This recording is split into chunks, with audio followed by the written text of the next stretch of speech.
రోజు big boss third promo వచ్చేసి ఇంత ముందుకి ఈ గేమ్ అయితే ఒకసారి పెట్టారు కదా.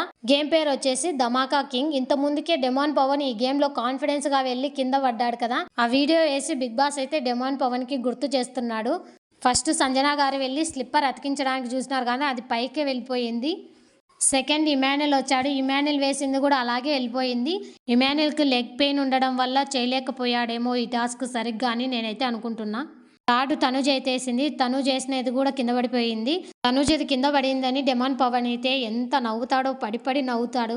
తర్వాత డెమాన్ పవన్ అయితే వేస్తాడు. డెమాన్ పవన్ వేసినది అందరికంటే పైన వేస్తాడు. ఈసారి మాత్రం కరెక్ట్గానే వేసాడు. తర్వాత కళ్యాణ్ అయితే వేసాడు. కళ్యాణ్ కూడా కరెక్ట్గానే వేసాడు కానీ డెమాన్ కంటే కొంచెం కింద అయితే వేసాడు. అందువల్ల డెమాన్ అయితే ఈ గేమ్లో విన్నర్ అయ్యాడు. అందుకే ఇక్కడ డ్యాన్స్ అయితే చేస్తున్నాడు. తర్వాత బిగ్ బాస్ హౌస్ మేట్స్ని అయితే అడుగుతాడు. ఈ week player of the week అనేసి ఎవరి పేరు అయితే చెప్తారు అనేసి అడిగినప్పుడు హౌస్ మేట్స్ అందరు కలిసి తనుజ పేరు అయితే తీసుకుంటారు. తనుజ కోసం అయితే బిగ్ బాస్ వాళ్ళ ఫ్యామిలీ ఫోటో అయితే పంపించాడు. తనుజ చాలా ఎమోషనల్ అయిపోయింది. ఆ ఫోటోలో వాళ్ళ ఫాదర్ని చూసి తనుజ అలా బాధపడుతుంటే ఎంతమందికి బాధ అనిపించిందో కామెంట్ చేయండి. Thank you for watching. Please subscribe.